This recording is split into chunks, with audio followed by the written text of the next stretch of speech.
Io sono Giovanni Sala e sono in questa attività praticamente da quando sono nato. Fin da piccolo ero già sulle macchine operatrici.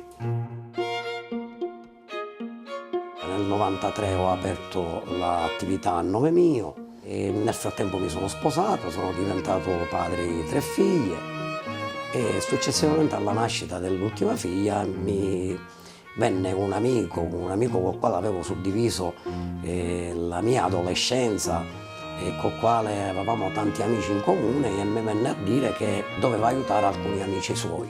Mi dovresti dare una milionata a Natale e una milionata a Pasqua, perché ancora c'era la lira.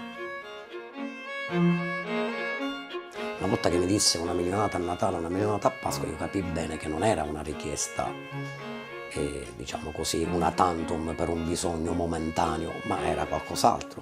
E rimasi praticamente senza parole. Lui lo vide che io ero, diciamo così, basito nella discussione.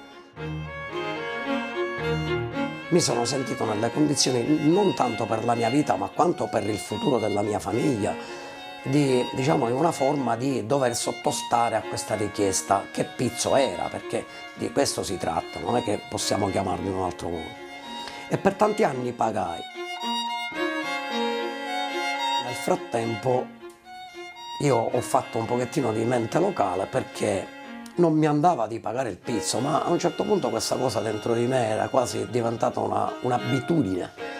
Un'abitudine che costava economicamente anche poco, ma mi sentivo sporco nel fare questo tipo di attività e ho visto quale dignità io avevo quando avevo 20 anni e come invece mi ero ridotto a farmi estorcere una cifra per Natale e per Pasqua. Quelle feste erano diventate una brutta cosa per me, non era più una bella festa. A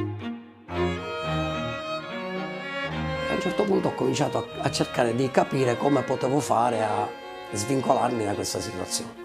Comincio a cercare su internet e vedo che a un certo punto dei ragazzi, così venivano definiti, hanno riempito la città con dei manifesti dove c'era scritto un intero popolo che paga il pizzo e un popolo senza dignità.